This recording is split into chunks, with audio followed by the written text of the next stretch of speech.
Assalamualaikum warahmatullahi wabarakatuh.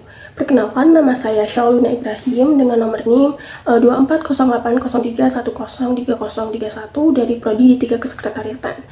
Nah, di sini saya dari kelompok 1 akan mempresentasikan hasil kerja dari kelompok 5 yang membahas mengenai etika kehumasan.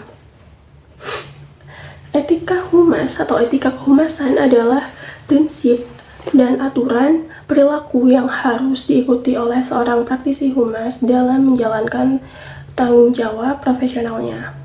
Etika ini mencakup cara bagaimana seorang humas berkomunikasi, lalu bagaimana mereka menyampaikan informasi, serta bagaimana mereka menjaga kredibilitas organisasi di mata publik.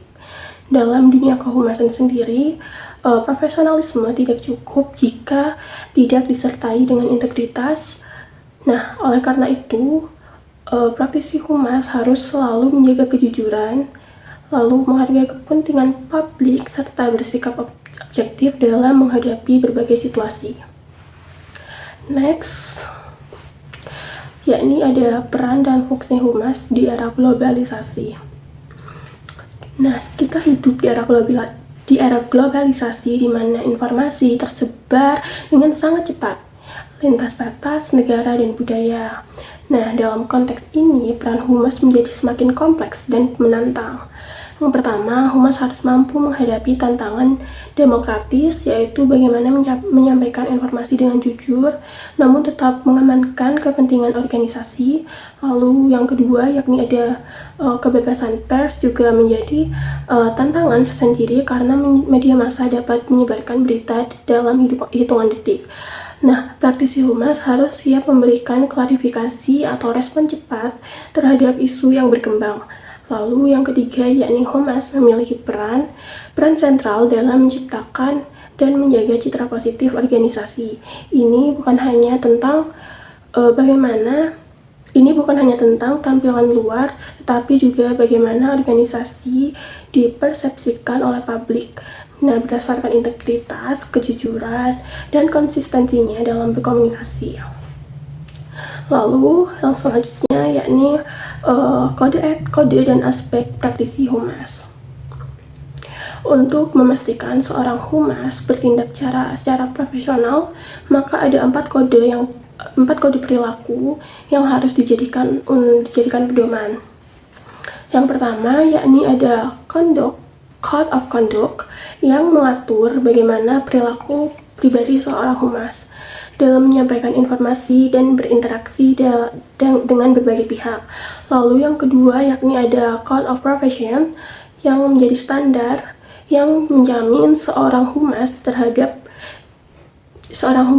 bertindak sesuai dengan profesinya dan menjaga reputasi serta kehormatan profesi humas. Lalu yang ketiga adalah Code of Publication. Etika dalam mempublikasikan informasi baik di media cetak, digital, maupun sosial media. Lalu yang keempat yakni ada Code of Enterprise yang mengatur tanggung jawab humas terhadap nilai dan misi organisasi tempat dia bekerja. Nah, kode-kode ini saling melengkapi dan harus dijalankan secara konsisten agar humas tidak tergelincir pada tindakan yang merusak reputasi. Selanjutnya, yakni Kode Etik Humas menurut IPRA tahun 1961. IPRA atau International Public Relations Association telah menetapkan kode etik sejak tahun 1961 sebagai pedoman internasional dalam praktik kehumasan. Nah, kode etik ini juga mencakup mengenai yang pertama yakni ada kebenaran atau truth. Nah, kebenaran atau truth ini adalah informasi yang disampaikan harus berdasarkan fakta dan tidak boleh dimanipulasi.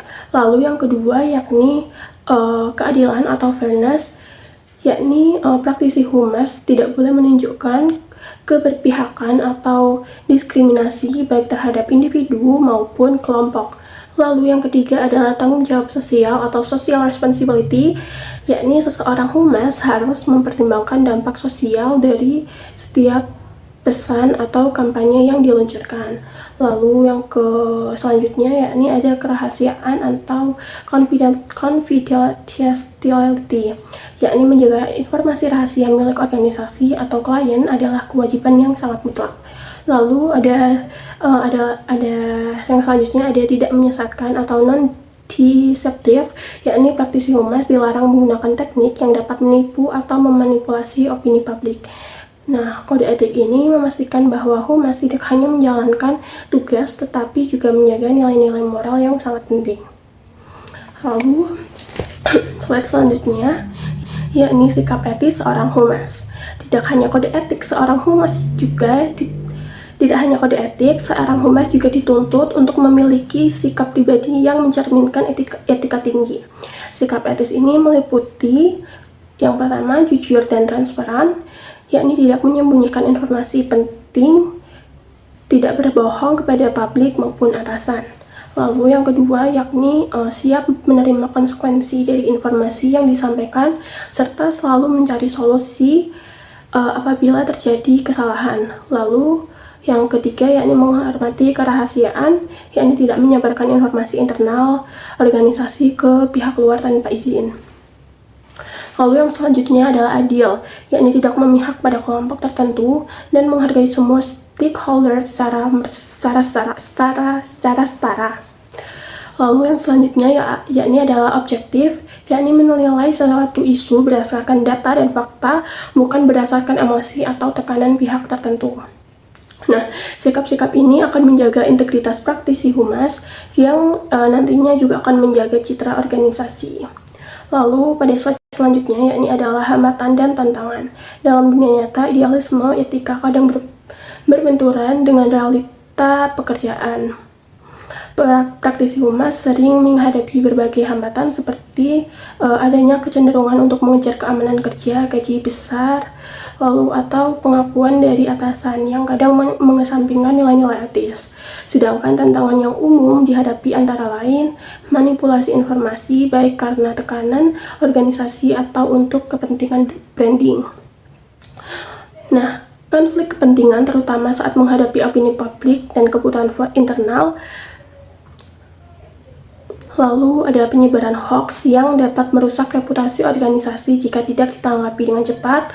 Lalu tekanan untuk hasil yang instan yang membuat humas tergoda untuk menyampaikan informasi yang belum terverifikasi.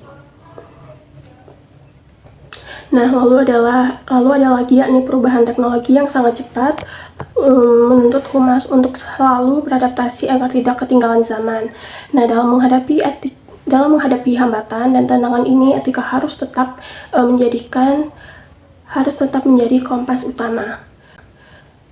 Nah, sebagai penutup, dapat disimpulkan bahwa etika kehumasan adalah fondasi penting dalam membangun komunikasi organisasi yang sehat, profesional, dan bertanggung jawab. Dengan menjunjung tinggi etika, humas tidak hanya menjaga nama baik organisasi, tapi juga berperan dalam menciptakan hubungan yang harmonis antara organisasi dan masyarakat luas. Etika ini juga membuat humas menjadi profesi yang bermartabat dan menjadikan agen kepercayaan untuk publik. Nah, sekian dan demikian presentasi yang dapat saya bawakan dari hasil kerja kelompok 5. Saya harap materi yang saya sampaikan bisa memberikan wawasan tentang pentingnya etika dalam dunia kehumasan. Terima kasih.